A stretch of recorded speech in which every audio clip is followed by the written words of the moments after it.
Let the record show that the regular Riverview City Council meeting was called to order at 7 p.m. on December 19th, 2022. Will the clerk please take roll? Councilmember Blanchett.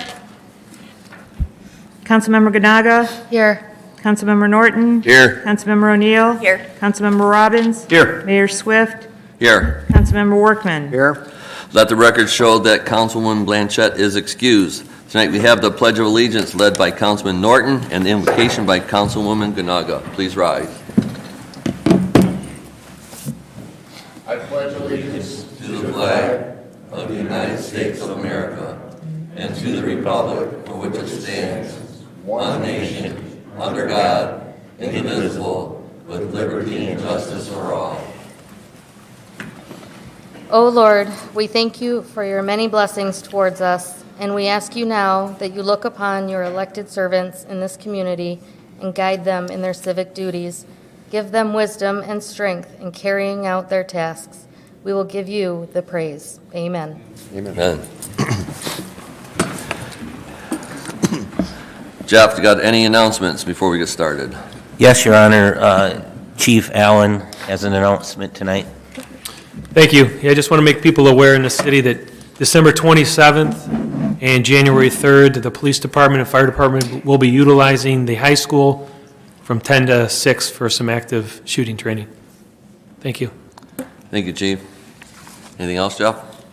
No, Your Honor. I do have one announcement. I would like to thank, actually my wife and I, we do a Santa letter campaign every year. We've done it like 3 or 4 years now, where every child who wants a handwritten return letter from Santa, they drop a letter off in the mailbox here. I make sure that Santa gets it, and then also that Santa answers.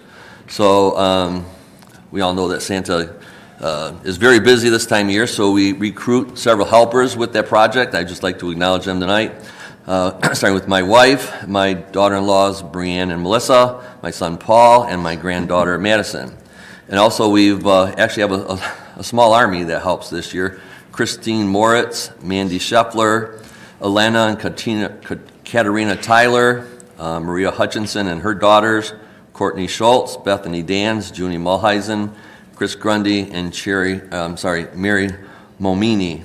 Also, just so you know, we did almost 200 letters this year. So the last of them went out this morning, so any child that submitted a letter to Santa, hopefully we'll get it by Thursday or Friday. So hopefully that will be done. So to get started tonight, we have 4-1, present certificates of recognition to the 2022 Home Decorating Contest winners. And I would invite Councilman Norton and Councilwoman Ganaga, or Councilwoman O'Neill up front to help me.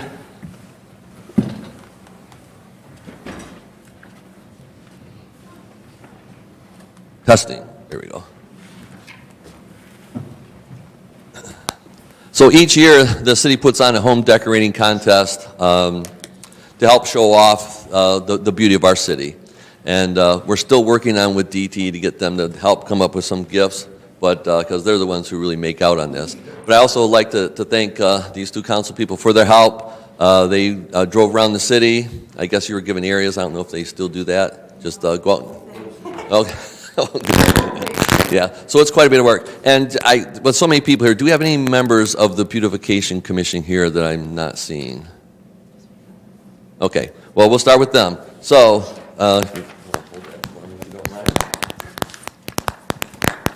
first off, we have Nancy Jo Smith at 17604 Clark Street. Is she here tonight? Okay, give her a round of applause anyway.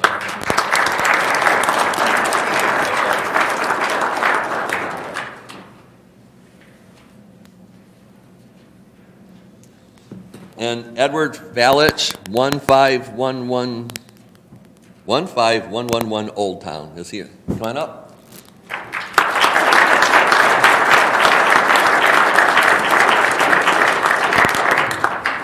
And these wreaths were purchased from the Kiwanis of Riverview.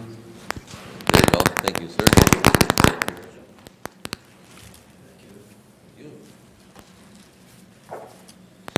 Charles and Maxine Crane, 17610 Smith Street. I don't see him. I actually went to school with Chuck, so make sure you get that. Nicholas and Emily Flint, 18143 Mulberry.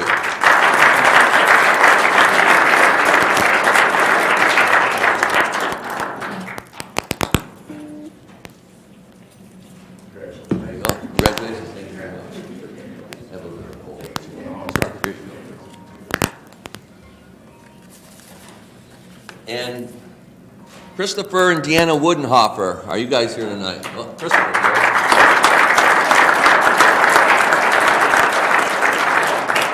19219 Coachwood. And each year I also get to, one of the pleasures I take of being the mayor, I get to pick my own. And normally it's a business. So this year, it was pretty easy. We all know Parthenon, Coney Island, and Riverview is always very well decorated. They went out way out of their way this year and had their windows painted. So Eddie Al Sayed, would you please come up? Eddie.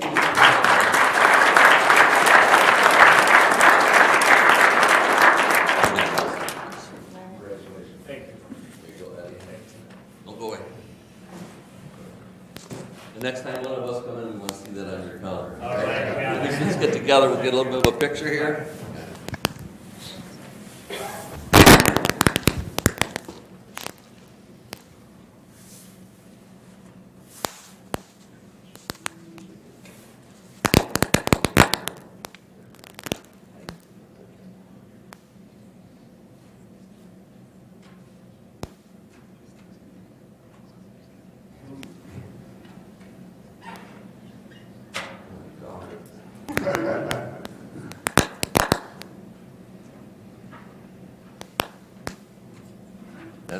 Thank you very much, you guys. Good seeing you.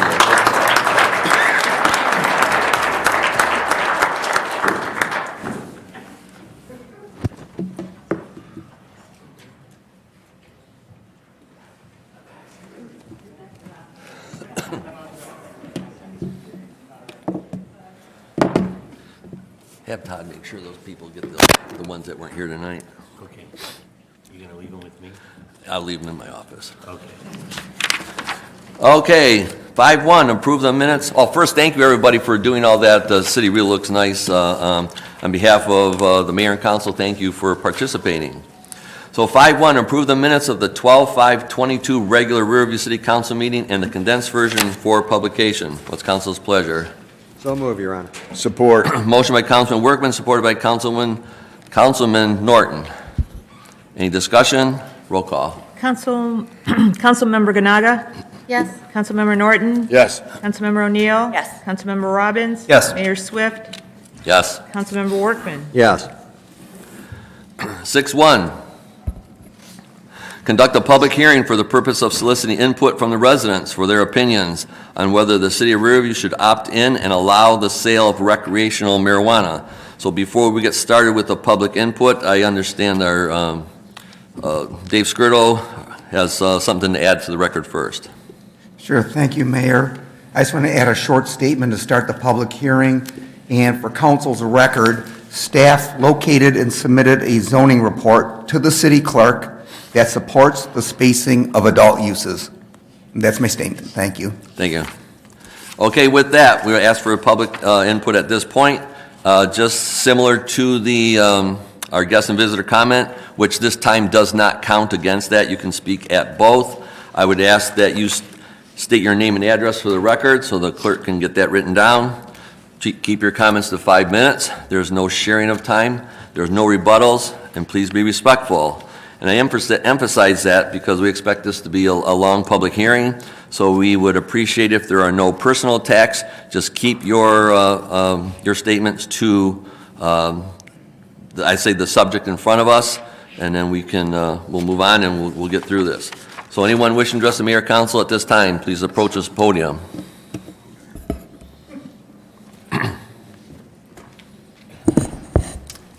Elmer Trombley, 17738 Brinston Street. I'm not here to speak against people smoking marijuana.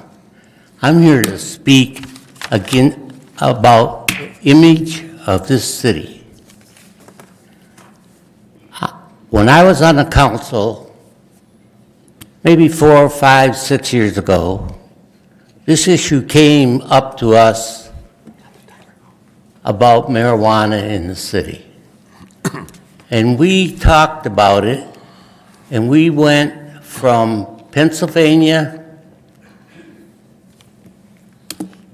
to Sibley. But we didn't do anything about it. We just talked about it. And if we were going to do anything about it, it was going to go to the vote of all the residents in this city. The image of this city is at stake. If any of you folks just drive around the city in the morning or the afternoon, you'll see cars lined up by Memorial, the Forest, seats with kids coming out of the school and their parents picking them up because they don't live in Riverview. That's why I'm talking about the image of this city is being destroyed.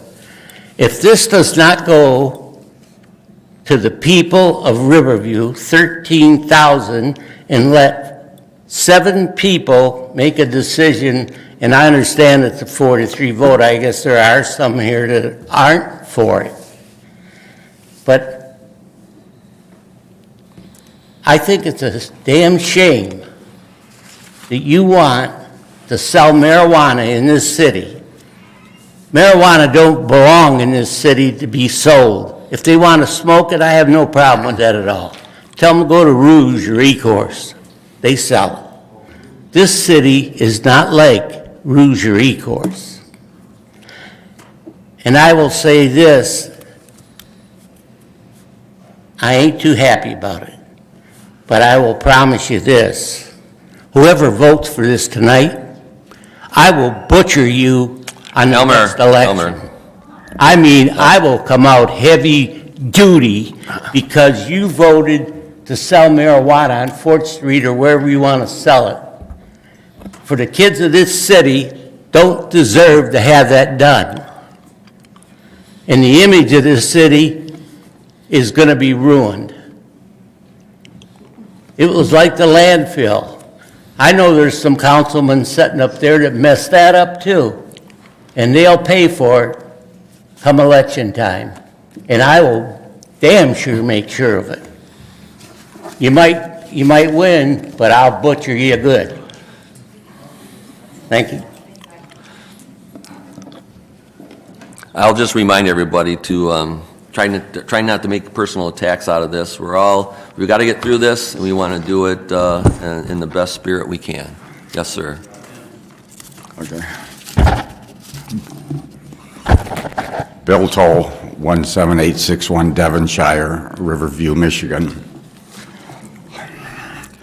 Council should seek approval from the residents prior to voting on the ordinance as drafted.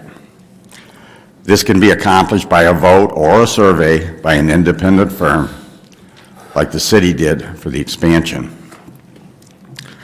The survey posted on Facebook does not provide accurate data to determine resident approval.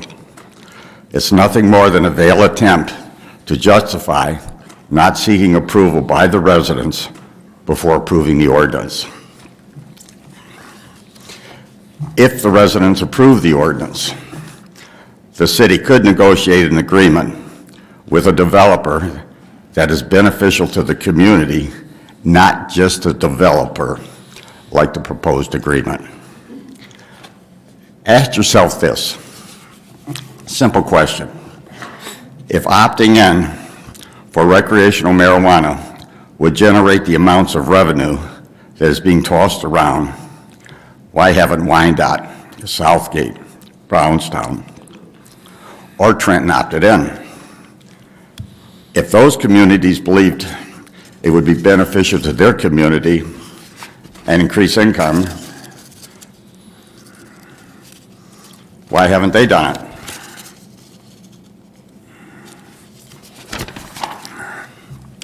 mean, why haven't they opted in?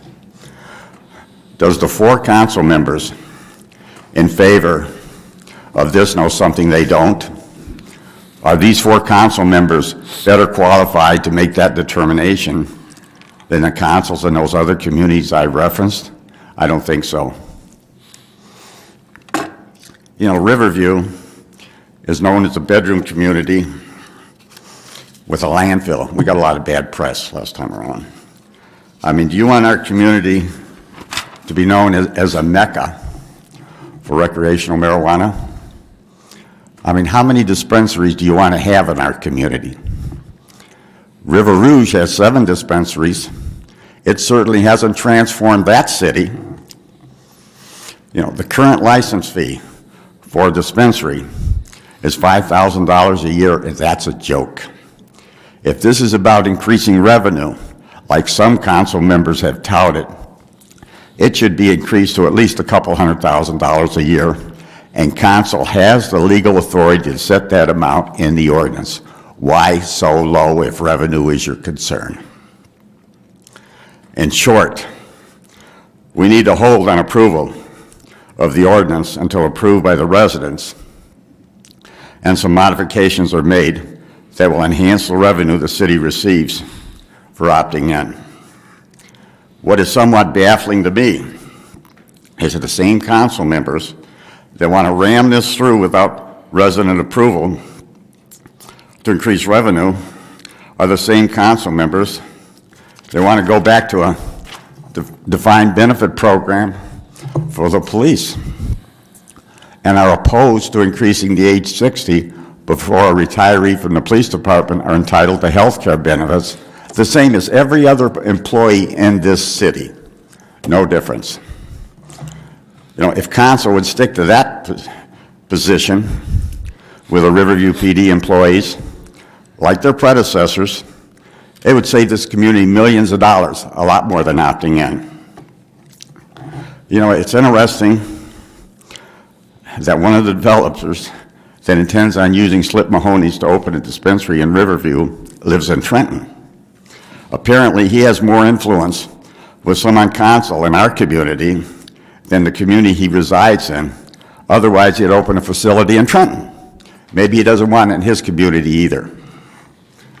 You know, in fact, it was indicated to me that he was successful in getting the definition of where this dispensaries will be allowed changed halfway through the process to make that location available as a dispensary, and is in the process of rehabbing that facility as a dispensary before the ordinance was even drafted, completed. That raised a few eyebrows. Thank you for your time. Anybody else? Good evening. Joe Fiumich, 18665 Marcia Street, Riverview, longtime resident. Couple of things. It's just my opinion.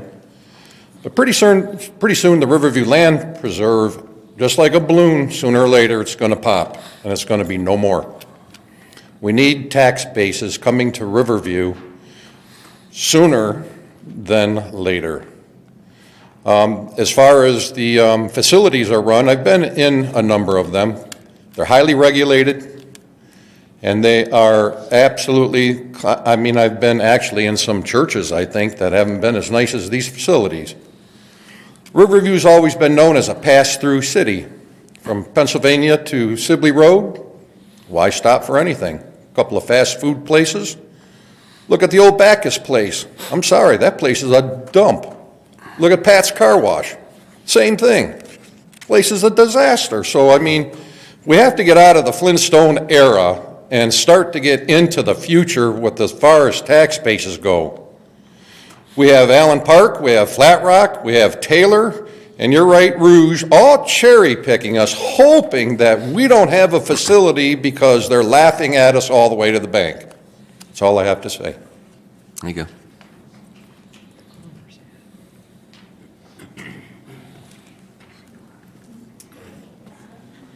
My name is Linda Lamond. I am a 22-year resident of Riverview. And I know several people my age and older, I'm 70, who are users, not recreational. Some are medical, some are not. Some use it recreationally and some not. But people are disgusted having to drive clear into from Riverview clear into River Rouge in order to obtain something that's legally available in the state of Michigan. You have several liquor outlets. Most people, I don't know too many, if you check with the police department, you probably find you have more people who are drinking and fighting than you have people who are smoking and fighting. It just doesn't work that way. I'm from the old hippie era, you know. I was 18 in 1970. It was at its peak at that time. And of course, what we've got now is a whole lot stronger than what it had done. On the other hand, your residents are having to go out of the city to supply their needs. They can buy lottery tickets here, you can gamble, you can get drunk, but you can't buy recreational marijuana? Doesn't make sense. This is the 21st century. If Riverview wants to show that they can keep up with the times for their residents, you want a more active base of people here, then you're going to have to get with it. You can't base your government income on trash. You just can't do it. But you can base your government on retail. And you don't have licensing in the city. You've got about 1/3 of your retail spaces that are actually utilized. Why is that? We've gone through a recession, we've gone through a pandemic. Let's get with it. Let's get moving. That's what this country is doing now. Riverview needs to get moving. Anybody else?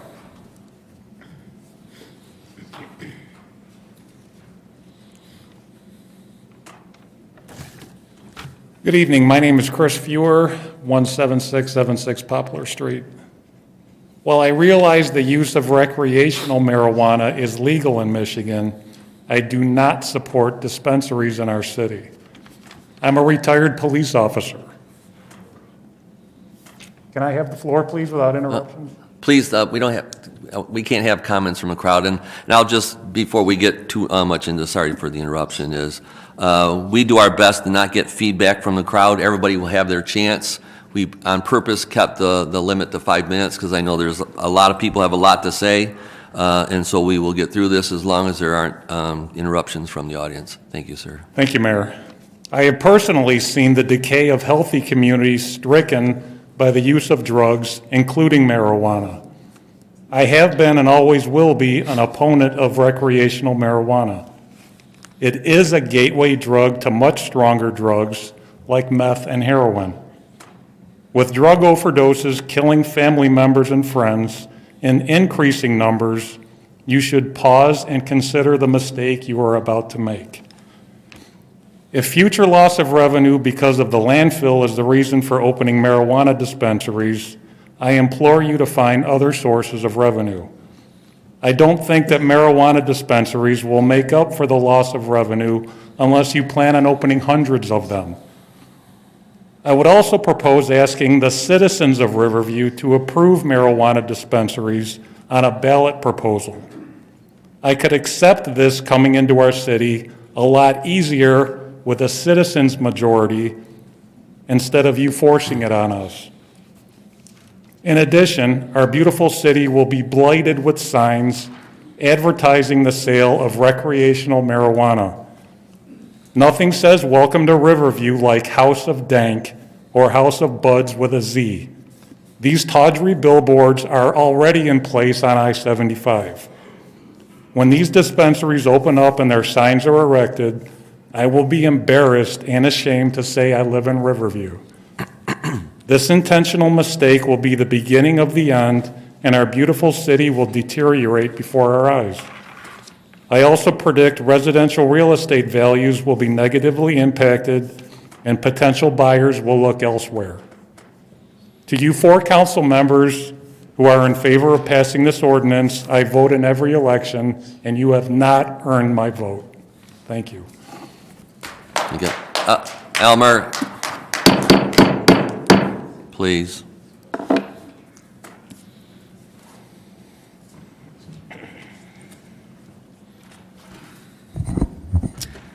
I'd like to take the opportunity to express my concerns over the... Your name and address first. I'm sorry. Gary O'Brien, 14670 Brookline. I'd like to take the opportunity to express my concerns over the new ordinance that is being considered. To be clear, I'm opposed to the sale of recreational cannabis. I understand that the council is in a difficult position as it attempts to replace the loss of tax revenue when the landfill closes 8 to 10 years from now. There's no question that dispensaries would bring in new tax revenue. However, based on the per dispensary share of the expected excise tax, the revenue generated is not nearly enough. When I became aware that the council was voting on this ordinance, I searched the city website for more information. Given the 9 meetings of the ad hoc committee formed to study the legalization of cannabis sales, I expected to find a thorough report describing how this issue was investigated and showing data to support the committee's recommendation. What I found was a 3-page document short on details. According to that report, substance abuse counselors from the Guidance Center spoke to the committee and were against introducing marijuana establishments, while marijuana industry experts expressed support. The last group mentioned were law enforcement and civic officials from nearby cities where marijuana sales were legal. The report stated, quote, "The consensus was a generally favorable review of marijuana businesses if the established rules and protocols are followed," unquote. In search of more details, I tried to find the committee meeting minutes on the city website but could not locate them. After a direct request, I was provided with the minutes for the first 6 meetings but not the last 3. Some key excerpts from the committee meeting minutes are as follows. June 30th, quote, "The police chief of River Rouge stated the biggest issues in the city were with out-of-state customers coming to purchase marijuana and then proceed to walk through the neighborhoods," unquote. Quote, "It may be possible that the growing facility could be labeled as agricultural, exempting them from property taxes. There is also a concern that the sales will cap out and the market will become saturated," unquote. Quote, "Next meeting, review the draft ordinance, spacing map, and locations of schools, parks, churches, etc., unquote. July 7th, quote, "If it is sold at lower retail price, the state will collect a lower tax amount. Retail prices have already decreased from $213 an ounce in July 2021 to $135 an ounce in May 2022, according to an industry expert," unquote. Quote, "It may be beneficial to hold a public forum to discuss this with residents to see if there's any opposition," unquote. August 11th, quote, "The second option is for the committee to create the ordinance and city council will put it on the ballot," unquote. Upon reading the summary report in the minutes from the first 6 committee meetings, I have several concerns and questions. Number 1, I don't understand why so little time was spent investigating the general question of whether cannabis sales should be permitted.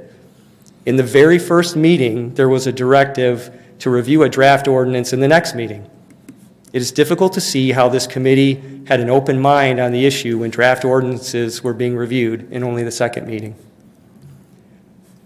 Number 2, the summary report failed to mention key concerns from the committee meetings about cannabis price erosion and potential market saturation, both of which could reduce projected tax revenues.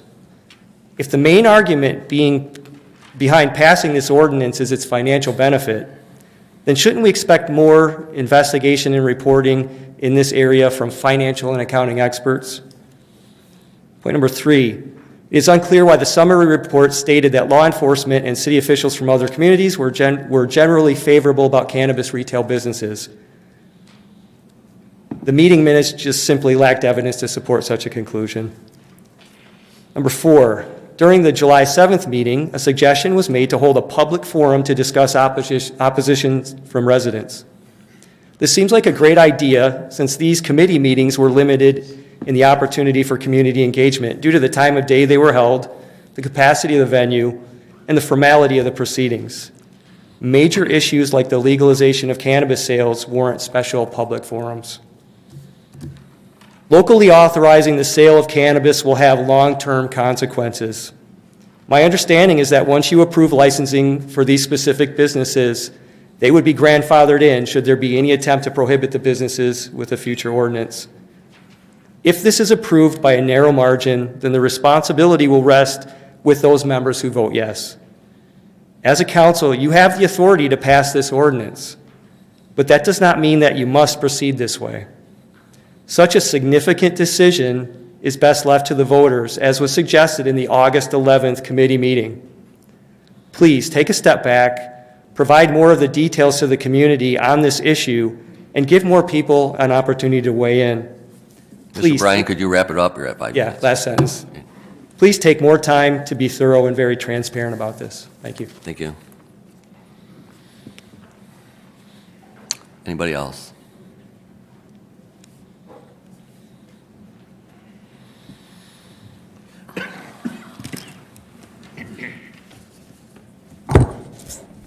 Eve Howell, 17921 Fox Glen.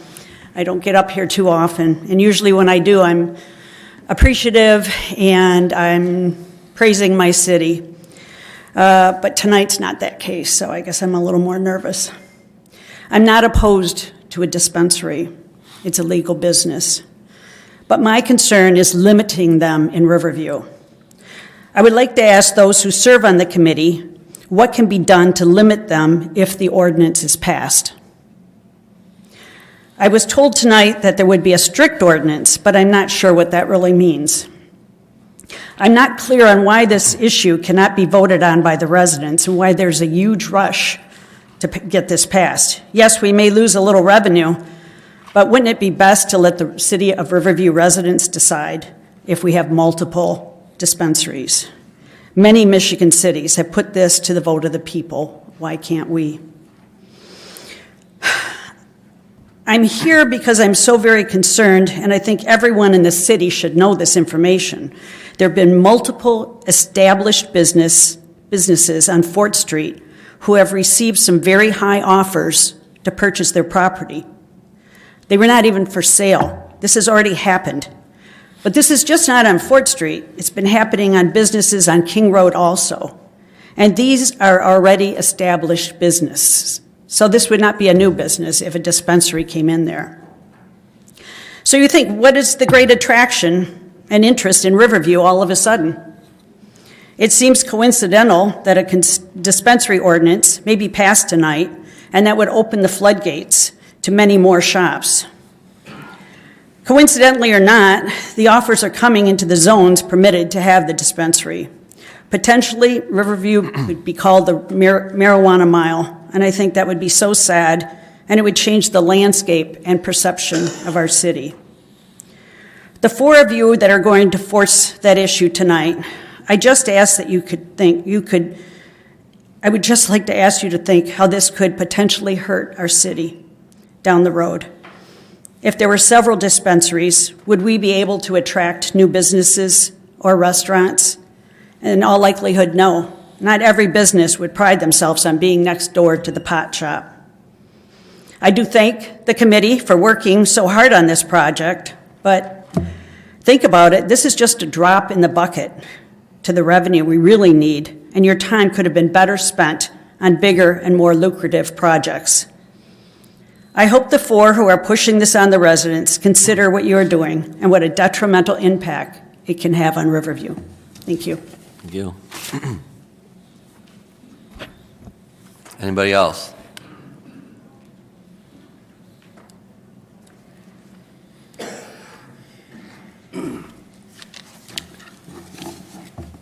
Randy Upton, 18356 Mulberry in Riverview. I think it's very enlightening that when it's such a hot matter as this one is, allowing the sale of marijuana in Riverview, there's many different viewpoints that can be expressed, but I think just if this issue was as important as it should be, that there'd be more people here expressing that.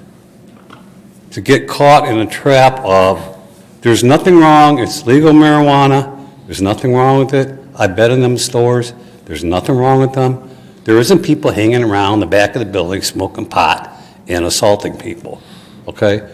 But irregardless, if the majority of residents don't want it, then there's other more lucrative opportunities for tax dollars, which I have brought up at many previous meetings, and I'm still waiting for some answers, by the way.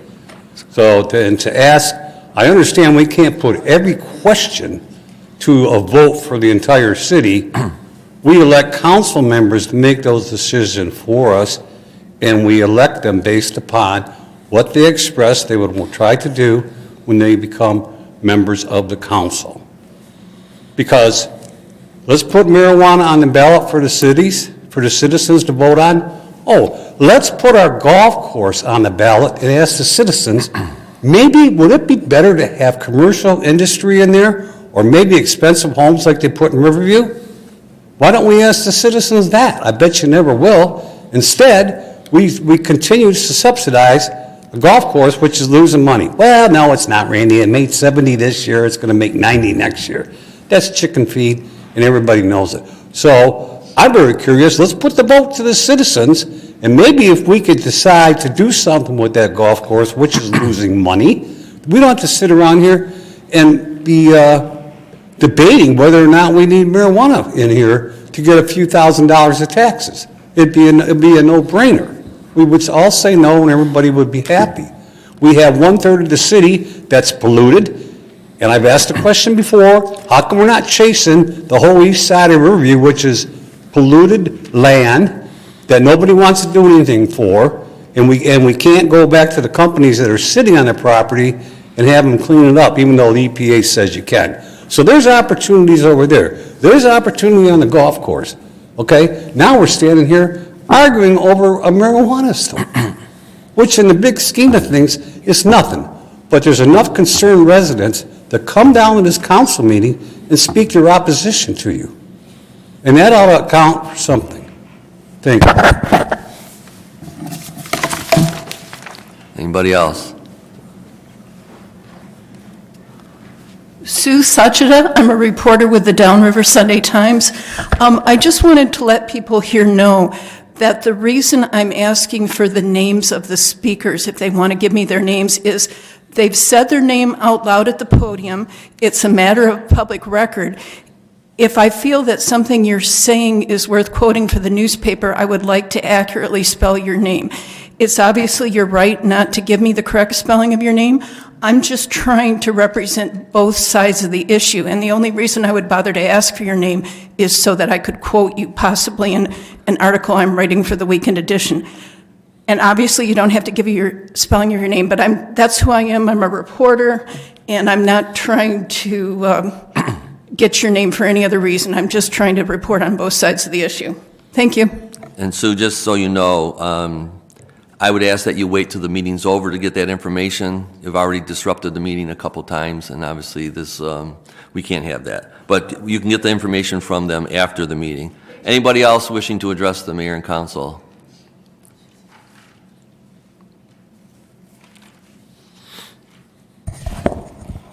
Tim Durand, D-U-R-A-N-D, 19118 Wedgwood.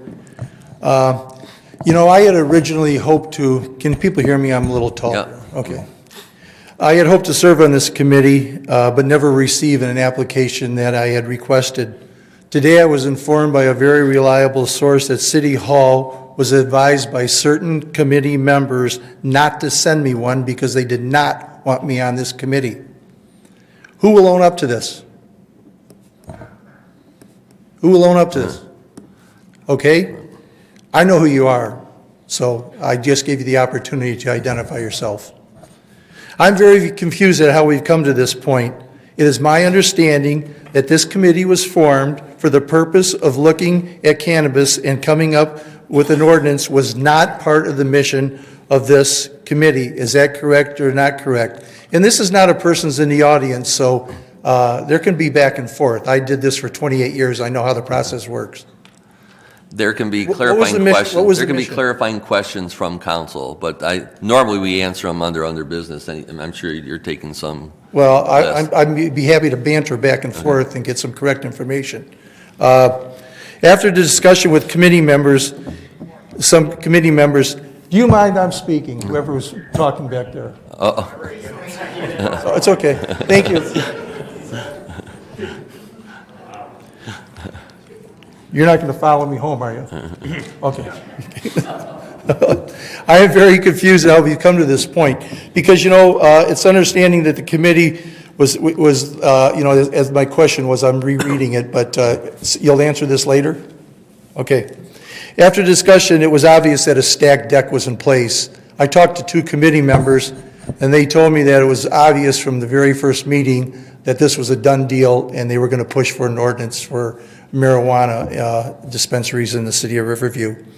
And when this was forwarded by the committee, I think it's very unfortunate that you had several city employees on this committee that were put in a very precarious situation of having to vote for this. They count on this city for their paycheck, and I feel that they may have been arm twisted or felt that they had to move this forward, because I just can't believe the chief of police would vote to move this forward in an ordinance. Which stakeholders in the city did you have on this committee? I know you had George Brown, you had Ray Lemons, and J.J. Hatzel. And I talked to J.J. Hatzel today, and he told me he was adamantly opposed for this ordinance from day one. I also spoke to the superintendent of schools, Tim Bohr, recently. I doubt if many of you people talked to anybody about this, but I talked to Tim Bohr, and he is, from the president of the school board, adamantly opposed to this ordinance. I've spoken to business owners on Fort Street who are also against this ordinance. How many of you people interviewed stakeholders on Fort Street? Also, in this application, there's a $5,000 application fee for enforcement. What other ordinance in this city do we have a fee for enforcement? I doubt any. That tells me that you're expecting trouble and you would have to have enforcement. Although the ordinance, I've read the ordinance very thoroughly, although it has many restrictions on it, many people do not know that you can go before the Zoning Board of Appeals and appeal such things as parking spaces, signage, hours, and everything else. So just because it's in an ordinance doesn't mean it's going to happen forever. The arguments I've heard are that, oh, we have liquor stores. Well, every other city doesn't have liquor stores. I've been to River Rouge and seen how many stores they have. I've been to La Plaisance exit on I-75, and it's Marijuanaville down there where the manufacturer's marketplace used to be.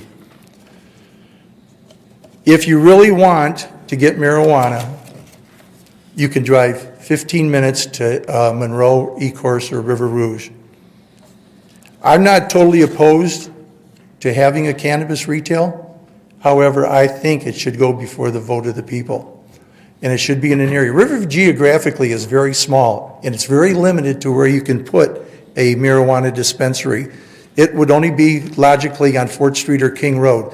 Fort Street is the business section and the main route in Riverview, and I agree with some of the other speakers here. That's why I'm kind of mixing around my notes here, that you just don't need Fort Street to be the main business area of people coming through the city and seeing dispensaries.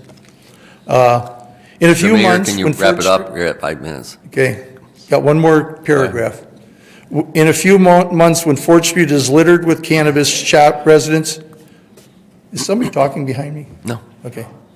We'll be asking what happened. As a lifelong resident, I am concerned that Riverview will become a place where people are moving out instead of moving in.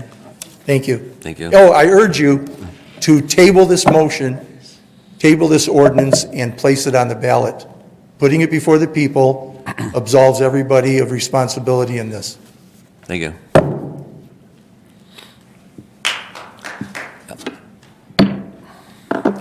Anybody else?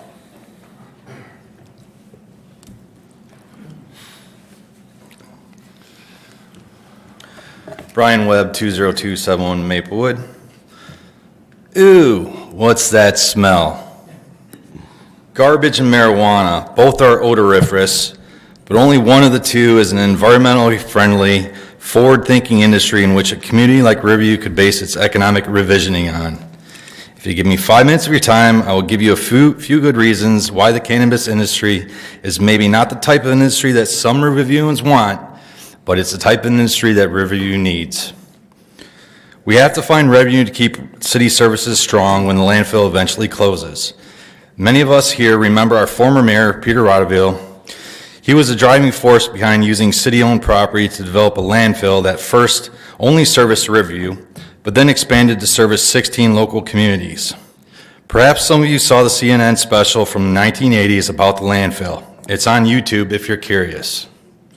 The reporter asked Mayor Rotteville what he thought about the stench of garbage, and Mayor Rotteville replied that he loves it, that he smells money. I am certain that when this idea was proposed in the late 60s, that many residents were opposed to having that garbage dump in their city. But Mayor Rotteville had the courage to take a chance on an industry that might not have been popular, but was necessary to provide revenue to the city. In fact, enough revenue that Riverview eventually became the shining star of the downriver for many decades. I grew up in Riverview, and I remember the 80s was a magnificent time in our city's history. Everything was new and well-maintained. Sibley Commons was full of businesses. We had multiple grocery stores, a movie theater, mom-and-pop stores, nice restaurants, bars, and even a McDonald's. How do you lose a McDonald's? Fast forward 30 years, and here's the current situation and the problem at hand. The application to expand the landfill failed. The current space is predicted to be completely full in 8 or so years. The landfill is losing revenue to competing landfills. Residents are now paying 1.4 mills for rubbish collection, which City Council enacted without a vote by residents. We are faced with potentially another 10 mills, of which 2 mills can be passed by council without vote by residents. We don't have a significant industrial or commercial tax base. Most of our revenue comes from residential. Our business district on 4th Street is almost fully built up, which limits additional commercial tax revenue. Our residential space is almost completely built up, which limits additional residential tax revenue. So the brunt of the tax increases will go on the residents' shoulders.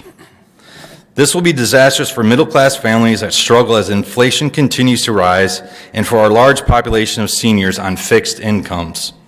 To be honest, there are many other issues that we face, but I'm here to focus on the one at hand, whether or not to approve the cannabis industry to do business in Riverview.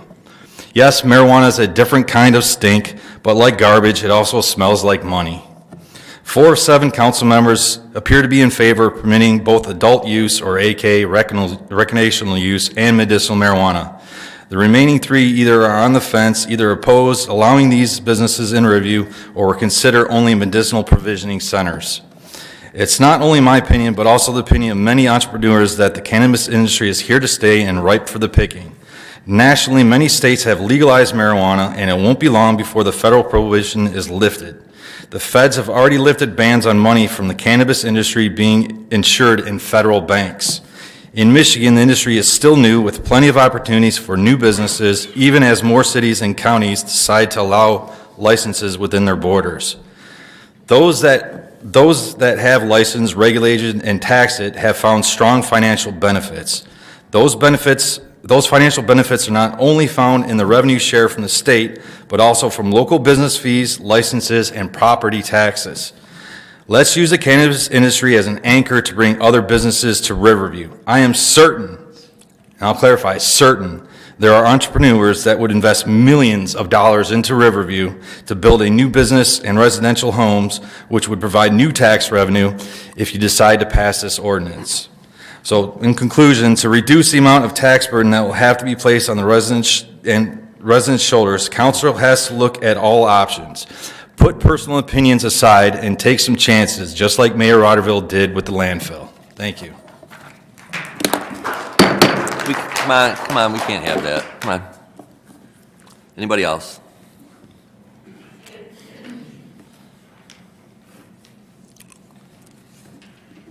Good evening. My name is Darren Sinsat, 17820 Brinson Street, Riverview, Michigan.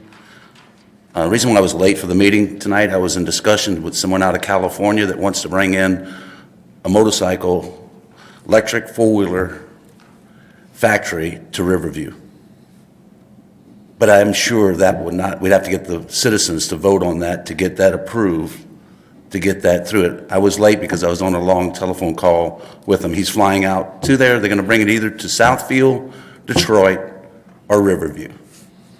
That's the 3 options now.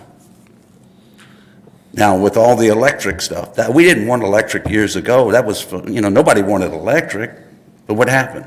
Things changed. So what I would say is, if you're opposed, and I heard some of the discussions, and the chief of police made a great statement the other night, and he says it would be no different what they're doing now. It's because everything is governed by the state. But we're fighting over saying it's going to bring bad reputation to the city of Riverview. River Rouge. I first moved here about 24 years ago. River Rouge had the same classification at that time as it does today. It wasn't marijuana that made River Rouge look like that. You want to put them down and say this? Okay, then why is Trenton, where they have legal to grow in Trenton commercially, why is that okay? You want to compare cities that's neighbor to us. So they're going to take our ordinance, and what's going to happen is Taylor's going to go over and take it, and they're going to start it. I know business. I've done it all my life. The first one that gets to it is going to make more. It's not a pyramid Ponzi scheme. It's just the fact. Whoever's got their foot in the door first and get their act together, they're going to profit better. Riverview will profit much better. I'm working on behalf for you, City Council. You took an oath to uphold the Constitution that's here, and then also for our city government. Our city government was to make it better. Are we in a bind for money? Then show us your records. Show me the money, where it goes. Let's see where everything's been going. And let's see who's been a good steward of it. But one thing I will say, the citizens did vote on it already. And you would say, how did that happen? They put you in position to make decisions. What's best interest for the city. You want to vote them out? Vote them out. But the fact is, number one fact, we voted marijuana for this state. Number two, we voted you in office to make decisions. When you did the millage a while back, nobody was in here screaming that you did a millage. You know, here we go, and we're going to go with plastic and do all this. But boy, I tell you what, City Council could vote on that, and that's okay. You increase my taxes without me you allowing the citizens to vote on if they wanted their taxes increased. Did y'all know that? I've been coming to the meetings because I care about the city. It's a good city. Yeah, everybody sees me with a long beard. I'll say it one more time. My wife has cancer, and I grew my beard because that means she's doing good. When she looks at me, if she loses her hair, I'm shaving the beard off and shaving my hair. I'm on the record for it. So you can hold me accountable to it. Did I grow a beard before? No. I pastored a church for 22 years in Louisiana. That's where I come from. Taught Bible college. Is marijuana going to destroy our city? If you'd told us before, if you'd asked me 4 years ago, I'd have said different. My wife came down with cancer, and I started looking at it from a different angle. If that's the case, then let's take down every liquor sign that when you come into the city of Riverview for that mile stretch. I don't want to see that. I don't want to see any lotto signs. If y'all worried about the image, let me ask the question one more time. River Rouge, did it have a bad reputation 10 years ago? It's not because of cannabis sales. It was already having trouble. And I'll tell you what the biggest culprit was. Alcohol. But nobody wants to admit it. Strip clubs. That's the problem with those. Catch cancer. Come back and talk to me. And see if you want to look for some kind of way. Pharmaceuticals make pills here in our city. They didn't tell us all the pills they were going to be making. But they're making stuff that they're not supposed to be making. Thank you. Thank you.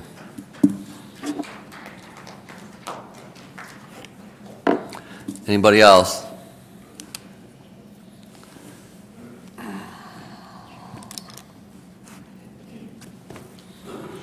Jared Coyne, 18160 Brentwood Drive. I wish you all a Merry Christmas, and same to everyone else here.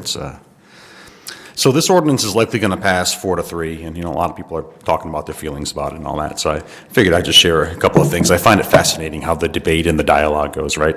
Human beings by nature are innumerate beings. So what that means is We all know people that have to pop a Xanax to go on a plane because they're terrified of the plane crashing, or, they're afraid of the ocean because, a shark is going to kill them. Both of those things are exceedingly rare. The most dangerous thing you can do is drive home tonight, and yet we think nothing of it. Some of us think nothing of it as you're playing with the radio and you're too busy on Facebook to like a picture of your buddy's dog instead of keeping your eyes on the road, right? So the reason I bring that up is because I've heard people say, well, this is just a drop in the bucket on taxes. That when the landfill closes, it's about, $3 million net. Yeah, but you know what else is a drop in the bucket? A mortgage payment, right? I mean, we have those for 20, 30 years, but it's a drop in the bucket every single month, right? You're probably paying what? I don't know, but say you have a 30-year mortgage, so 12 months, so $360. You're paying less than 1% of that mortgage every month, but you don't just say, I'm not going to pay it. It's a drop in the bucket. I mean, that's not 100%, right? So anything helps. As far as if marijuana is a good business or not, I really don't know the answer to that. I really don't. I thought about this, right? If I was sitting up there, I'm not really sure how I would vote on this, to be completely honest with you. I understand there's medical benefits, and there are people, and, God bless them, I hope they get the help they need. Personally, what I find interesting about is I try to take a macro view of things, and there's 3 drugs that built this country, if you ask me. Alcohol, nicotine, and caffeine. Those 3 drugs built this country. There was a war on alcohol in the 20s. There's been a war on nicotine since probably the 80s, maybe 90s. And around that time was when SSRIs were pushed and the medical marijuana was pushed. Now, I don't know if that's a coincidence, but people like their drugs. People medicate one way or another. So people can, pat themselves on the back that tobacco use is down, but obviously marijuana use and SSRIs and painkillers and everything else is sharply on the rise. So I don't know if opening a dispensary here is going to really make a difference, like the other gentleman said. This is a very nice city. I mean, I've lived in 8 different states. I've been to 4 continents on the planet. I've been to a lot of places.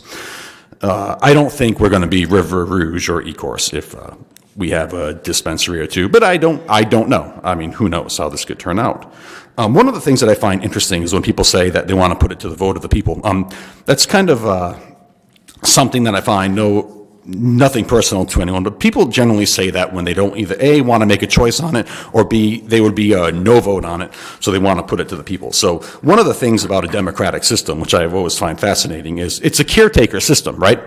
So you're on the council, there's people in here who were on the council, you come in, go. And I remember the great John Stossel's special. I mean, the arrogance of this city had money growing out of the trees. And now we have not much money left over anymore. I don't know what happened to that money. But it is interesting how people they want something to be put on the ballot when they don't want to make a choice on it. But we need money in this city, and we need money. And for many years, people rested their laurels on the landfill. That didn't work out for us. I had a suspicion that wasn't. I didn't think Wayne County was going to vote yes on that. But we have to do something. I don't know what the answer is, but if this is going to bring some money, I don't see crime going up. It really hasn't happened in other places. I don't see why it would happen here. Anyway, wish you all a good Christmas. Thank you. Thank you. Anybody else?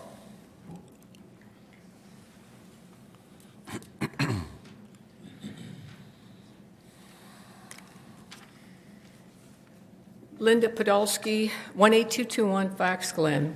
Mr. Mayor and Council, I appreciate that you all serve on this council. Mr. Mayor, it's obvious you love this city and you're proud of it. But I'm not proud of what I think is going on in this city. The issue isn't selling marijuana or having a dispensary. The issue is that one of you or 4 of you promised the new owners of the former Slip Mahoney's Bar a deal before the ordinance was passed, ignoring the voters who are not part of your Facebook circle of friends. Councilman Norton was correct. Back in 2018, the people did vote for marijuana, and it was approved across the state that you could legally have marijuana. That's true. But the people didn't vote for marijuana to be sold in this city.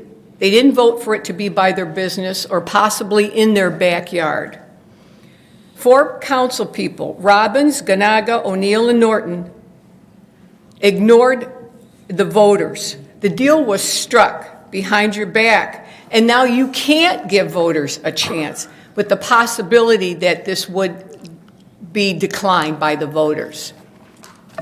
Councilman Ganaga, you said at the last board meeting, and Councilman Robbins, you both voted against having any further discussion.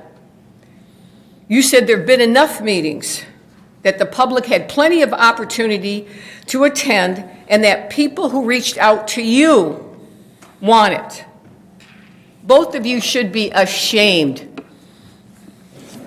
There could be 100 meetings or 700 meetings. That's irrelevant. The opinion of all the citizens is on voting day, not a Facebook survey. You said you're a swing vote, Councilman Ganaga. You're not a swing vote. A swing vote listens before they speak. They hold their cards close to their chest. They don't let people know what's going on. They don't let people know what they're going to do. You've already said you're voting for it, period.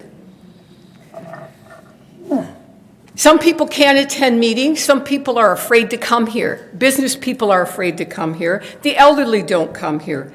That's what voting is for. Not everybody can come here. And not everybody is in your Facebook circle of friends. Councilman Robbins, as far as the citizens should know, that you have a substance abuse problem. Ms. Podolsky, I'll get it. Yeah, please, try to be respectful. And Councilman Norton, I will handle it. You know, and I don't know what these people are going to say. They have to say it first, then I'll clarify it. I am being So please be respectful. I am being respectful. Please, Chief. Of course, you are innocent until proven guilty, but the public should know, and this is on the public record, that you still have pending felony charges against you. Your case has not been dismissed. Ms. Podolsky, try to keep the comments to, we have a guest and visitor comment point to this. This plays into Mr. Robbins not wanting to hear anybody speak in public. And because even the former prosecutor has stepped down, now you have the state attorney general on your case as the lead prosecutor. The wheels of justice turn slow, but they turn. That's why I find your vote a mockery and a conflict of interest. I have been at meetings and expressed my concerns. Only the mayor and one council person ever reached out to me. I do care about this city. I am a mom and a wife and a sister, an aunt, a niece, a godparent, and a registered nurse. I have nothing against medical marijuana. This isn't about marijuana. This issue is about a contract. Somebody promised somebody something. This is a contractual obligation now. Who owes who what? What is going on? Who is benefiting and who's covering up? I'm wondering, is the council worth preserving when it lies to the voters? It becomes dangerous when it can't be trusted. Some of you are of my same religion, and I believe one of you is a pastor. I'm going to leave you with Proverbs 29, verse 2. When the righteous are in authority, the people rejoice. And when the dishonest rule, the people groan. Thank you.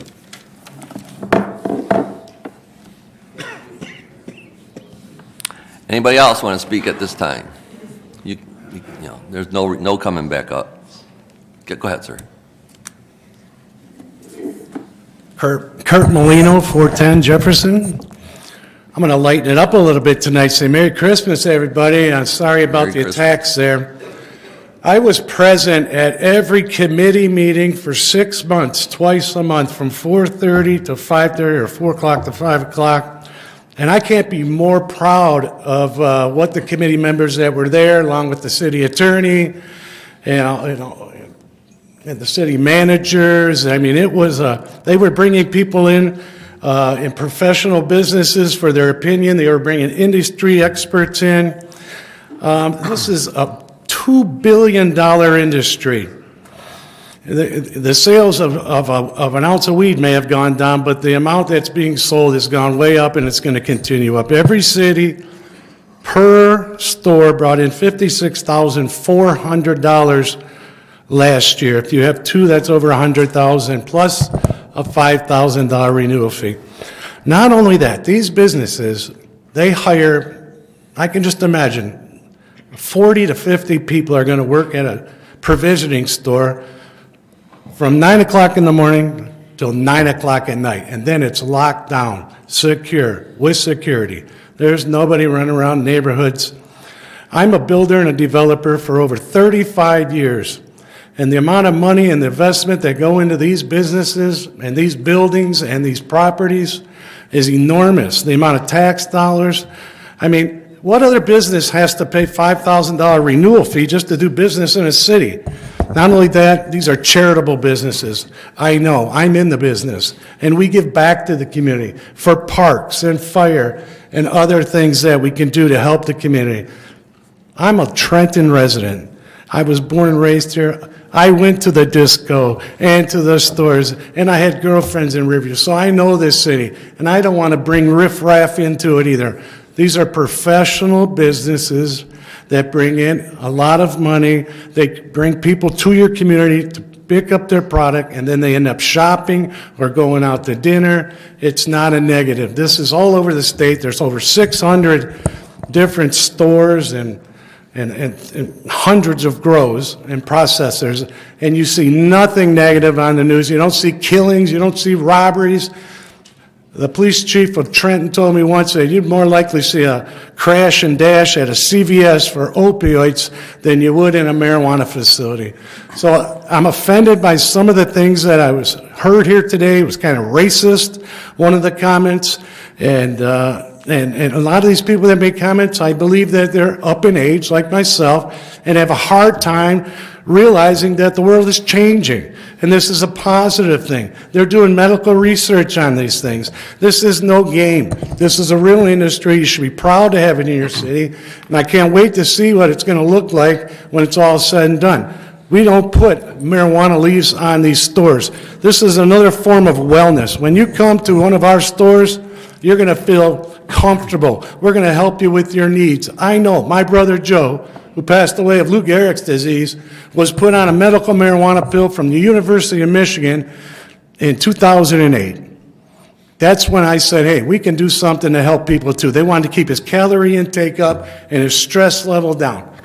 Since then, you'd be surprised the amount of people I know that are in this audience that use it for either anxiety, they can't sleep, they have pains, whatever the reason is. It's legal. They have the right to do it. This is like any other business. And I would be proud to put my investment money in the city of Riverview. And I can't thank you guys for the job you did, the people you talked to, city school superintendent, keeping the kids out of the picture. We don't want kids by alcohol. We don't want them by marijuana. And they can't even come into a store if they're not 21. So I don't see the issue. This is a personal thing. I think people all have their personal opinions about it. It was even uncomfortable for me when I first started because I'm not a kid. But I see what it did for my brother. I've seen what it did with other people. And I hope that this vote goes through. And anything else the city can do to create income, to bring in tax revenue, I'm all for it. And thank you again. Merry Christmas, everybody. Happy New Year. Thank you.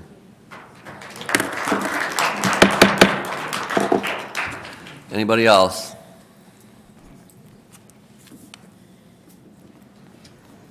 Stephanie McKeith, 17562 Smith Street. I have been a cannabis wellness advisor for the last 13 years. I work with medical professionals from pharmacists to doctors to medical staff all over the globe, actually. And over the course of 13 years, I have seen an extraordinary shift in the understanding and the judgment and the opinion of cannabis usage, whether it be medical or recreational. So to compare what we're being heard or what we're hearing this evening, a lot of emotionally charged information, a lot of opinion and accusations happening. This is stuff that I heard over a decade ago, and it's holding back where we are moving forward by way of medical research, by way of healing, the use of cannabis in the healing industry. I work with the conventional as well as the naturopathic worlds, and we marry them in the middle, and we call that integrative medicine. Whether it's being used medically or recreationally is neither here or there. At the end of the day, it's still cannabis, and I just wanted to bring forth the absolute certainty that we've advanced past a lot of the comments that are being thrown out this evening. So if we can look past emotions and opinions and people who have not quite done thorough research into what this actually is, then I think that would put us in a much better position. Thank you. Thank you. Anybody else? See.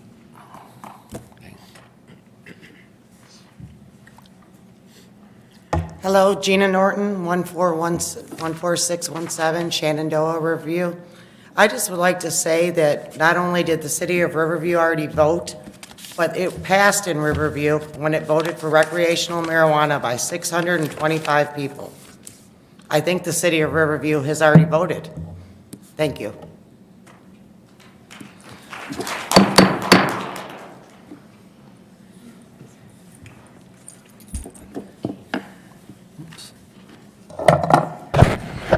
Lisa Ritchie, 20232 Foxborough. I know we're not the first city that has concerns about having a cannabis distribution store.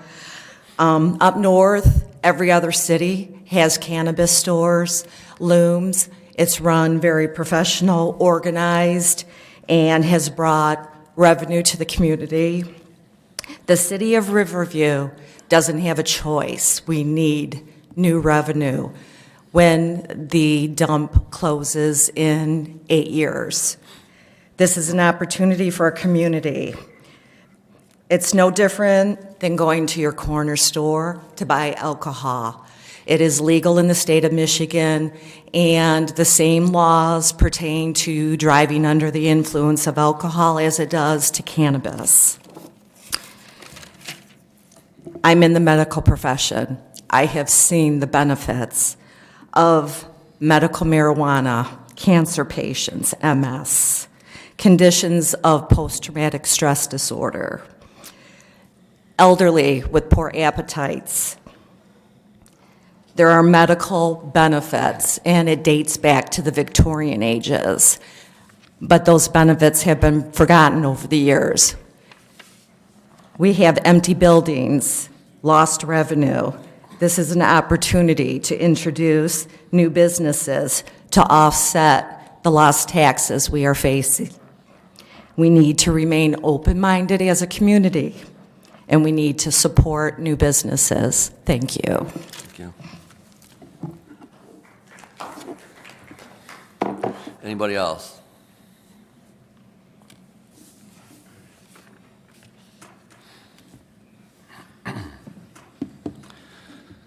Fred Bora, 17829 Brinson. I'm old and retired. My pension does not go up. We need to keep taxes down. We need the revenue to keep our taxes down. But so far, with the way things are going, we strive from month to month because everything's gone up so high. And if the taxes keep going up, we'll be eating dog food. So I urge you to think about the seniors that have no income increases. Thank you.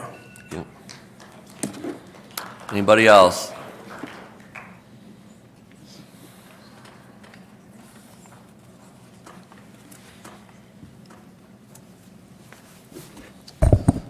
Tyler Hall, 241 Depew Ave, Apartment 5.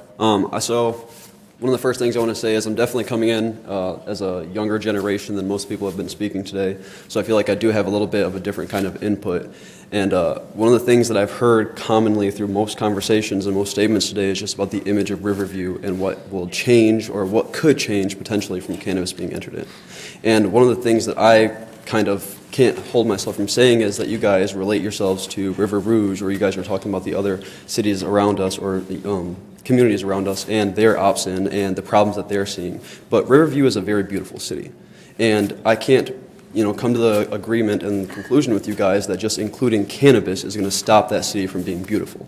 Cannabis is, at the end of the day, something that it helps people. Obviously medical and recreational have their differences, but medical benefits are something that cannot be outweighed, from studies for dementia to help for people that have muscular dystrophy, for people that have scoliosis. There are all kinds of benefits to come from cannabis. And when you talk about the actual tax benefits as well, I haven't heard a lot of numbers being thrown around, and that's kind of my game, is numbers. So there's a sales tax of 7% for cannabis in the state of Michigan. So if cannabis, as has been stated, is a $2 billion industry, that means that sales tax split between the industry for the state is $14 million alone. So if we see that $2 billion industry include itself to $4 billion, that becomes $28 million. So the $56,400 separated to all cities that opted in for recreational cannabis last year is going to continue to boom up. You guys are looking for an expansion of revenue. The entire city is. Obviously cannabis isn't going to be the Band-Aid that saves everything, but it is going to be something that can help you and alleviate more. And it's also something that I'm sure this is a very small representation of the community. There's probably a very large amount of the community that wants cannabis. As it's been said multiple times, in 2018 when it was voted for the entire state, 652 more people voted yes than no in the city. So that kind of goes within saying that people obviously are leaning more towards cannabis and its uses for multiple reasons. But if you guys have the ability to jump on it for the ordinance right now, it will change you, because there is a problem in the state with people coming in from out of state with millions of dollars being able to funnel and do what they want when it comes to creating more businesses. So if you have someone who's going to come to your city and try to put up 5 dispensaries, 6 dispensaries that they all control because it went to the city and everyone voted and you guys weren't able to control the ordinance, can get a little more sticky comparatively to the 2 or 3 places that you guys would allow right now with what you have. Thank you. Thank you. Anybody else? Seeing none, I will look for a motion to close the public hearing. Mr. Mayor, Councilman Norton. can I participate in the public hearing? That would be a Randy question. Mike? Okay, go ahead. First of all, I'd like to thank everyone that was on the ad hoc cannabis committee. Councilmember O'Neill, to my right, Councilmember Ganaga, Dave Skirtle, thank you. Jeff Dolbeck, thank you. Chief Allen, thank you. Superintendent Hatzel, Mike Hurley to my left, thank you. Resident Brown, Resident Lemons, and myself. Mr. Mayor, I don't know who picked the residents. You being the mayor, maybe you can help me out on that? I believe we said there was an open spot for 2 residents, and the first 2 that applied got it. Okay, thank you. I don't want to put my colleagues on the spot, but I'll go first.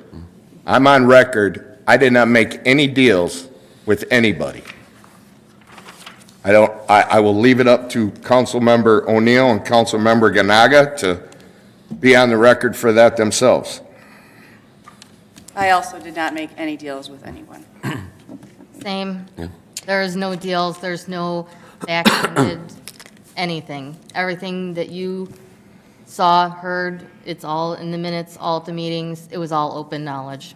There's nothing going on behind anyone's doors. Thank you. I would also like to thank you, Mr. Mayor, because in 2 of the Riverview Register news articles, you shared our email addresses, and I truly appreciate you doing that. We had 4 residents reach out to us, okay? 4 residents reached out to us against it. All 3 of us called on our own to talk to those residents. I have not received 1 email from anyone that spoke today about this. This committee, I am so very proud of how hard this committee worked. We met twice a month. I'm not sure, I would have to look at our seasoned people, the mayor, we have some council members and a mayor in the audience. I don't know of any other committee that has met twice a month. I'd like to share that there was no huge rush, but we are very concerned because we get information in closed session by law we're not allowed to share with you. And we're screwed if we don't do something. Okay? So, marijuana, cannabis, whatever you want to call it, it's already in our city. It gets delivered daily. My wife was planting flowers, and a delivery driver tried to hand her an ounce of weed, cannabis. Excuse me, I'm trying to learn the lingo here. Okay, and she said, no, that Jason fella lives at the opposite end of our building. Okay? I have drugged my wife all over this state, all the way up to the UP, to try to become educated on this, because I wasn't. But I feel in the last 3 years I have become educated. We took what the superintendent said and what our fine police chief over here said very seriously. I don't know of any other city that has dispensaries or provisioning centers, the new word now, but I don't know of any other city that has a 300-foot buffer from the business to the residential. We're trying to do everything right. The majority of the phone calls that I get are from residents complaining about their neighbors growing in their backyard or in their basement. Okay? There is no ordinance against that. Maybe in November we should put that on the ballot. All right? But when we start talking about escrow accounts and general funds and all of these different things, we have to work quickly. No one on this council is saying that by moving forward with an ordinance to allow a legal business in this state to operate in this city, and I can tell you from going from provisioning center to provisioning center, most people employ 20 to 25 people. They make $50,000 a year roughly, and they get health benefits. So with us doing this, this is only one chip off of the 10 mills. We had a past council member come up here and say, this isn't going to solve the landfill problem. Yeah, no kidding. Okay? I'm hoping that maybe it might put a dent in one millage point. We still have 9 more to go. And I can tell you there's a large amount of people on this committee, pretty much all 7 of us, that are working hard to try to address this problem. I'm very disappointed that the ones that were before me didn't prepare for a landfill to close. Okay? But we have 10 years, and we all know how quickly 10 years comes. All right? I have no problem voting yes on this ordinance. If you don't like it, you're not going to reelect me in November because it's campaign time. And I will be totally fine with that, but I truly believe this in my heart. We had a resident come up and mention about me being a pastor. I keep government and religion separate, so I'm not even going to go down that road. But I wanted to take the time to thank everybody on this committee, and everybody knew when we were meeting. You could have emailed. You can ask my beautiful bride in the audience. My phone rings constantly from residents. I didn't get any phone calls from anybody complaining about what we were talking about on this committee. Thank you, sir.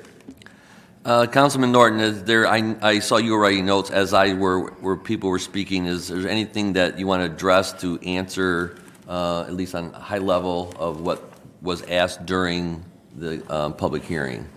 Just for example, Mr. Tolby referenced to the $5,000 set by the state, so to make it $100,000.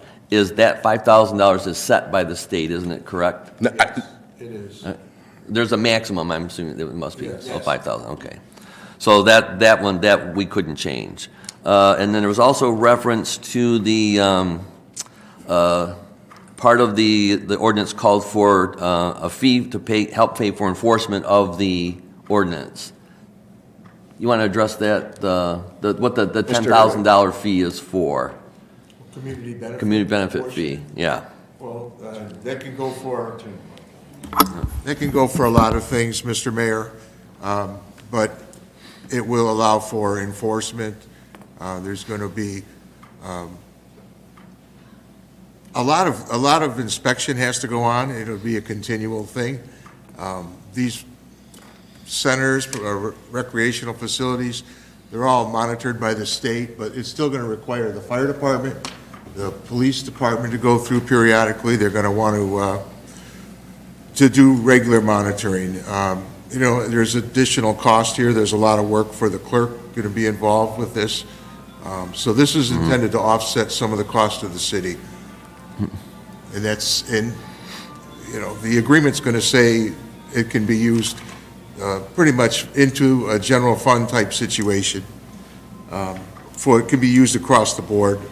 But these businesses are going to impact the city in a variety of different ways. And, you know, we don't exactly know everything that's going to happen, but we can look at other cities and see that there is some impact on in different factors of city government. So that's the intended purpose of it. Okay. And we did have a resident bring up about the last 3 committee meeting minutes. I'm sure those will be published when they're ready. Cindy, are you aware of, are there any minutes left that haven't been published? I would ask. Mr. Mayor. Go ahead. Mr. Skirtle, you took care of the minutes, correct? I recorded them, yes. And you turned everything over to the city clerk, correct? Went to the city manager's office. Okay. Because I know there was several of them that got published. I didn't know if they all did. But to also address to former Mayor Tim Duran's comment about how the committee was formed, that was a council decision on how the committee was formed. And I don't remember at the time we asked for volunteers at the time. Mr. Mayor, we did, but as far as I know, the 3 council members, we found out who the 2 residents were the day of the first meeting. Correct. We did not have any dialogue with anybody about those. Okay, and I believe when the committee was formed, the resident portion was set at 2. I do believe. Correct. Okay, all right. You're right, Mr. Mayor. I didn't have any other open type questions, but we did receive some comments from the public through the city clerk's office, and we did discuss that we'll need read the name and address into the record, and I won't read the emails, but if they're in support or opposed. So we did receive an email from Carrie West, 14252 Kingswood, generally in support, from Julian Testy, 20200 Coachwood, in support, Marlene Corley, 14326 Ballamora, opposed, and there was reference tonight from the president of the school board, Tim Bohr, 14078, generally opposed. So that's for the record there. With that, I would look for a motion to close the public hearing. So moved. Support. Motion by Councilwoman O'Neill, supported by Councilman Norton. Any discussion? Roll call. Councilmember Norton. Yes. Councilmember O'Neill. Yes. Councilmember Robbins. Yes. Mayor Swift. Yes. Councilmember Workman. Yes. Councilmember Ganaga. Yes. Okay, there is no other, I'm sorry. Yep, next. We get to do this again. Now's the time for regular public comment. Anyone wishing to address the mayor and council, please approach the podium, state your name and address for the record. Keep your comments to 5 minutes. There's no sharing of time. And pay attention to this one, please be respectful. Anyone wishing to address mayor or council at this point? Tim Duran, 19118 Wedgewood. I have a couple of questions. Do we still have a ethics policy where these employees and elected officials cannot accept gratuities, including meals, tickets, sporting events, et cetera? And has everybody signed that in the last year, including vendors, prospective vendors, and employees? We do have an ethics policy. I don't know if we sign it Supposed to be signed every annually. year. I wrote it. Well, I don't know if we sign it annually, but I know we do have it. Okay, does everybody signed it? I have, Okay, and have all vendors, have all vendors signed it? correct. Okay. Secondly, as far as, does the city still pay a stipend to elected officials for their electronic devices each month? For internet, yes, for internet. Just for internet? What specifically does it cover? Just the internet? Just the internet, yes. Okay, for the attorney, through the chair for the attorney, can I FOIA information regarding internet usage by elected officials to each other, to outside people, et cetera, as long as I give a FOIA with a specific purpose that I'm asking for? As long as it's not confidential, attorney-related? You can FOIA anything you want, but if it falls under an exemption, we're going to deny it. But I'm not aware of an exemption that would apply to that. Okay, so if I want to, suppose I wanted to get Mr. Swift's, Mayor Swift's emails for a specific reason, then I would file a FOIA, and then it would be informed? I believe so. Okay, thank you, that's all. Thank you. Anybody else? Oh. We will move on. Organization business, we have none. Is there any item council wants removed from the consent agenda? See none. 9.1, accept the annual financial audit report for the City of Riverview for fiscal year ending June 30th, 2022. 9.2, approve the change order number 2 for additional design, planning, and proposal of condensate waste treatment system by Clearwater Services LLC at the Leachate Pretreatment Building for a cost of $39,054.62. Budget amendment, or 9.3 budget amendment, looks just like just one budget amendment there. What's council's pleasure? So moved, Mr. Mayor. Support. Motion by Councilman Norton, supported by Councilwoman Ganaga. Any discussion? Roll call.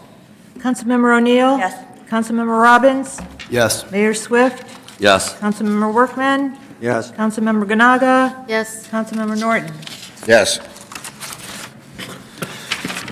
10.1, approve performance resolutions for government bodies for the Wayne County Annual Pavement Restoration Permit, annual maintenance work in the right-of-ways permit, annual special events permit, Department of Public Works. What's council's pleasure?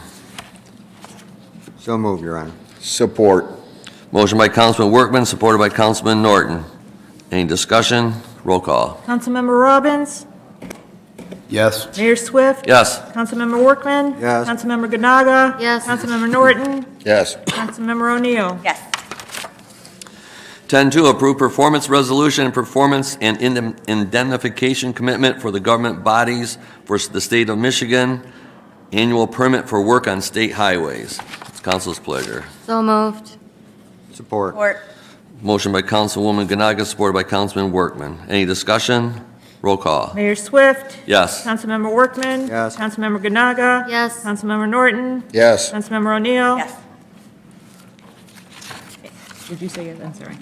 Councilmember Robbins? Yes. 11.1, authorize execution of standby letter of credit term sheet with PNC. What's council's pleasure? I think we skipped 10.3. Uh-oh, hold on. You have a 10.3. I don't have a 10.3. He's got the old one. You get the old one. Here you go. All right.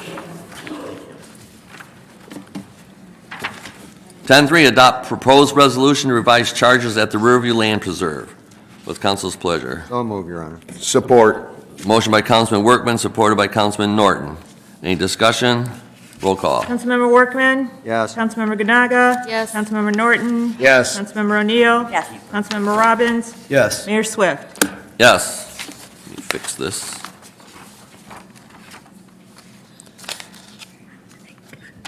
(11.1), authorize execution of standby letter of credit for the term sheet with PNC. Sorry. So moved, Your Honor. Support. Motion by Councilman Workman, supported by Councilwoman O'Neill. Any discussion? Roll call. Councilmember Ganaga? Yes. Councilmember Norton? Yes. Councilmember O'Neill? Yes. Councilmember Robbins? Yes. Mayor Swift? Yes. Councilmember Workman? Yes. 11.2, approve bid award and authorize execution of 3-year agreement with Spartan 6 Security for security services at the Land Preserve for a yearly cost of $119,891.50. What's council's pleasure? So moved. Support. Motion by Councilwoman Ganaga, supported by Councilman Workman. Any discussion? Roll call, please. Councilmember Norton? Yes. Councilmember O'Neill? Yes. Councilmember Robbins? Yes. Mayor Swift? Yes. Councilmember Workman? Yes. Councilmember Ganaga? Yes. Okay, here we go. 12-1, authorize second reading by title only and adoption of proposed ordinance number 737, an ordinance to amend the Code of Ordinances for the City of Riverview by the repeal of Article 14, prohibition of marijuana businesses and establishments, of Chapter 14, businesses, and the adoption of a new Article 14, cannabis businesses, to approve for the licensing and regulation by the city of certain adult-use cannabis businesses operating in accordance with the state law and subject to restrictions on location pursuant to certain distance requirements to the city's zoning district requirements. What's council's pleasure? So moved. Support. Motion by Councilwoman Ganaga, supported by Councilman Norton. Any discussion? Your Honor. Councilman Robbins. Your Honor, I just, 2 weeks ago, our meeting, I wanted to make a correction. I apologize. I did some math, and I had to go back, and I estimated roughly 11 mills at under 3 million. I was incorrect, so I want to apologize. 11 mills is the equivalent of $3,663,000. Okay, that's about what we're looking at, not getting the expansion. And we said last time, we ran out of time, but that, Your Honor, you said that the residents' taxes is not going to go up based on that. I was under the impression that if everything stays the way it is currently, that is what we could be trying to pick up. So I just wondered if you could clarify that. I will clarify that. Actually, I'm glad you brought it up, Councilman Robbins. Obviously, we have 10 mills to make up. We all know that. That's not a secret. It was the same before we got the expansion, or didn't get the expansion. It's the same afterwards. And I was just looking through some other paperwork, actually seen actually nice work plan from the former city manager, what the date was, sometime in 2020, where the list of things that we will do or will be put on the plate if we get the expansion, and another set of things we will do if we don't. And obviously, some would include both. So there is a plan to replace a good chunk of that. It's not all of it. We know that's just, we have some more time to work on it. So there is, so anyway, it won't be there won't be a 10 mil increase. But we have some time to chip away, as Councilman Norton has already said, to chip away at it. But we've got the gas plant coming online. We've got other things in the works, some sale of properties. Now, normally a sale of property is not good because it's one-time money, but if it's owned by the municipality, it is a good thing because it puts it back on the tax rolls. So the city manager is actually putting requests for proposals together for 2 large parcels that we do have left that could be developed into some type of small subdivisions. So we are chipping away at replacing those millage. But I just do want to add, we all know my opinion on this. I stated it last time, and I'm not going to go through it all again. I mean, I'm generically neutral on the dispensaries, maybe in a little forum. I'm just uncomfortable with the way we got here, and I've said that, so I'm not going to relive that. But one thing I do want to add is the number, because a few people have made reference to the number of dispensaries. Just by this, just my calculation, we could end up with 5 or 6 just on Fort Street alone. The committee may not have taken into account where they have the buffers, the 300-foot buffers. That's a good. But if you consider that some businesses, say simply the buildings behind Taco Bell, if they got a lot split, that they could split away from the church, they would have 300 feet, more than 300 feet there. The Metro Shores building, maybe it was when somebody from the audience mentioned about the offers of buildings that weren't even up for sale. It's not, and I don't want to mention the names themselves, but they're long-term businesses who have offers for up to $4 million for their buildings. So I guess in a way it's coming. So it's how do we manage it? So, and just my opinion is, as I said before, I thought it should be left up to the people. That's just my 2 cents.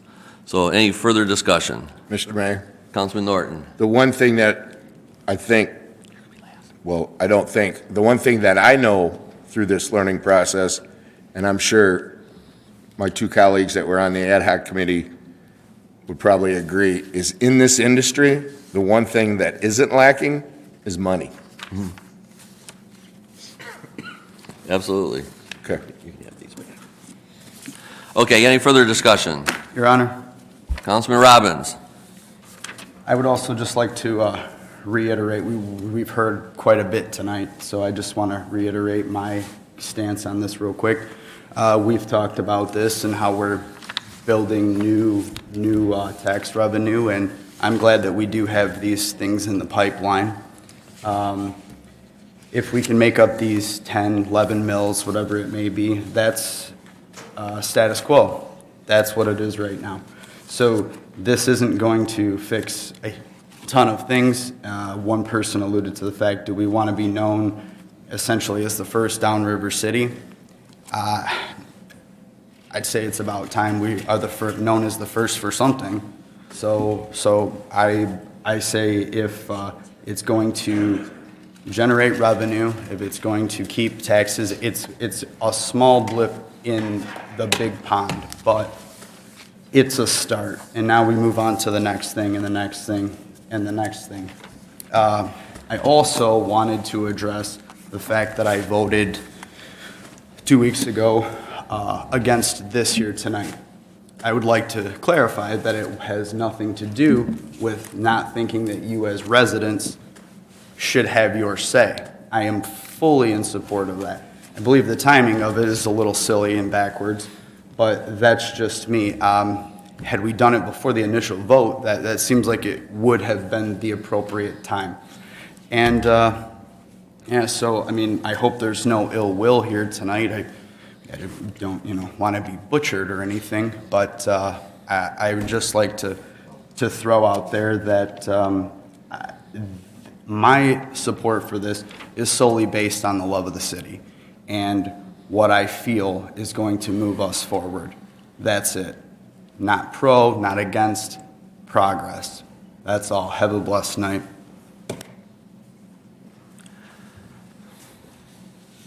Councilman Workman? Yes, sir, Your Honor.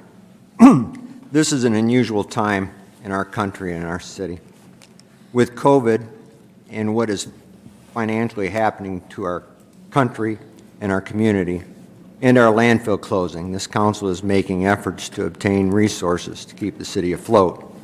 I'm afraid this council is making decisions in panic mode.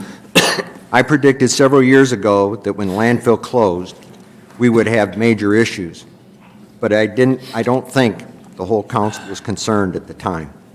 Now we are having to develop plans to deal with the problem. I don't mean this as an insult, but we have an inexperienced council, and I'm afraid that the decisions the majority are making are due to their inexperience. They have 4 votes to make a change, and they're going to make the change whether the rest of us agree or not. They don't even seem concerned if the community as a whole is in agreement or not, and they refuse for the residents to vote for this marijuana issue. This is a major policy change that may affect our property values and an image of our community. By disregarding the views and opinions of our residents and moving this through, I want to make it very clear, you 4 will own this. By the information I've received, many on the school board are against the decision, and also citizens throughout the city. Many are senior citizens and are intimidated by the vocal demeanor of the people who are attending our meetings. But the vocal people who are attending the meetings, many of them have been non-residents, and 4 council members have decided this is going to be done, and that's final for whatever reason. I don't agree it's due to finances of the city. Our council if our council was more experienced, they would realize that our situation really hasn't changed as of yet, and there is no reason for panic. In fact, it has actually improved due to COVID and our reduction in trash that we received during the lockdown. We're not looking at the landfill closure with 8 years. The last I heard, we're looking at a closure of up to 12 years, depending on how we manage the landfill and how much revenue we want to receive. We are now bringing on the gas plant that will use the methane of our landfill to generate natural gas. We will be receiving revenues from that, and we are in control of what type of trash we are to bring in. And we can increase the methane we generate by the type of trash we do bring in. This is a major factor that hasn't been considered by council before making the marijuana decision, yet the majority of council is putting all our eggs in the basket of marijuana. As for how did we get in this shape, I discovered at the audit committee, most of our financial problems occurred over the past 4 years. It leads me to believe that in our inexperience as a council, we created a fear-based work culture that made our past manager reluctant to discuss budget issues for the fear that he and the members of his staff may lose their jobs. But I save this issue for later discussion. This decision has a potential to change the community's image and affect property values. Are we going to lose more value in taxes than we are going to gain in revenues from bringing in this type of business in the city? Who's going to buy a $400,000, $300,000, or $200,000 house in a community whose main street is littered with marijuana stores?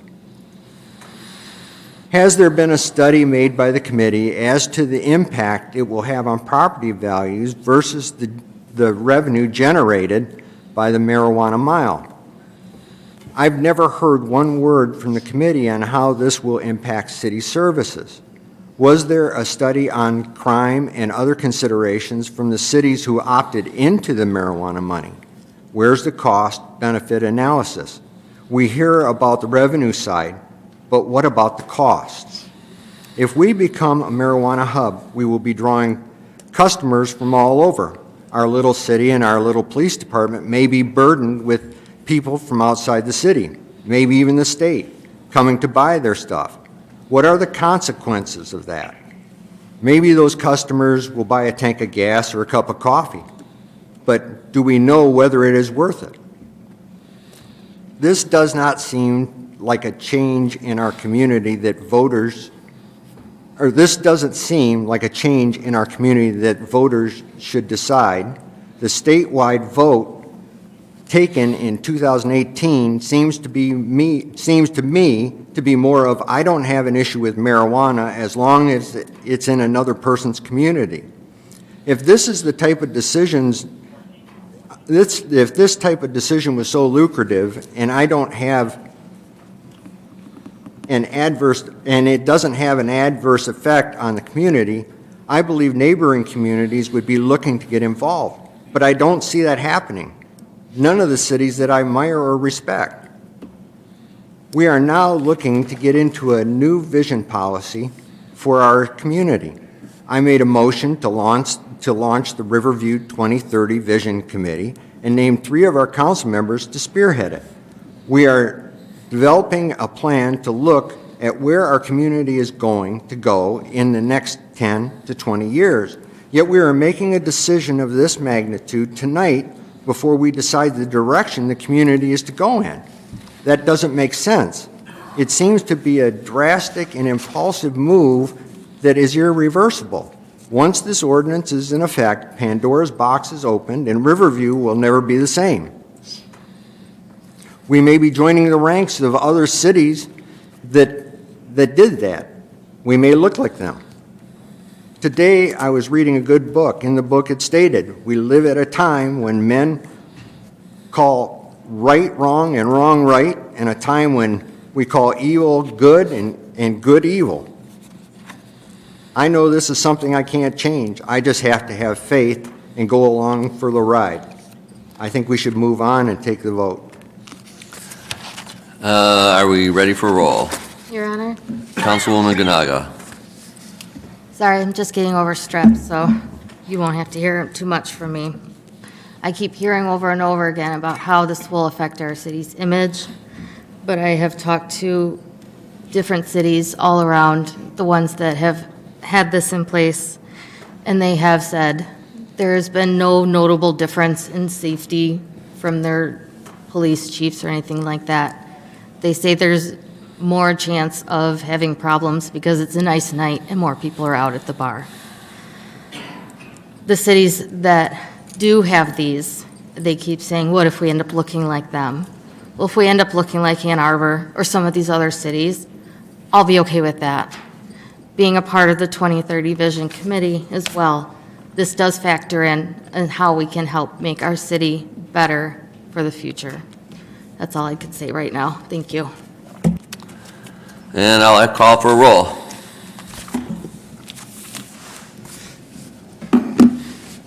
Councilmember O'Neill. Yes. Councilmember Robbins. Yes. Mayor Swift. No.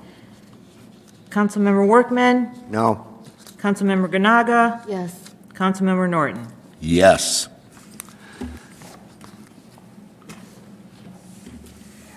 Your turn. Don't you read it? I remember this time, not you.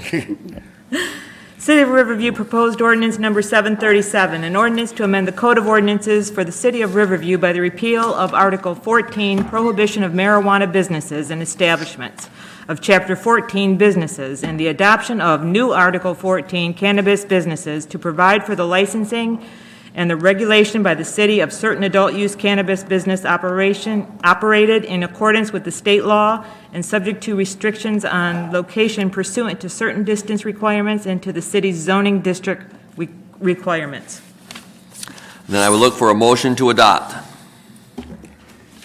So moved. Support. Motion by Councilwoman Ganaga, supported by Councilwoman O'Neill.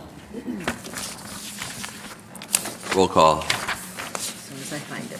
All right. I'm not going anywhere.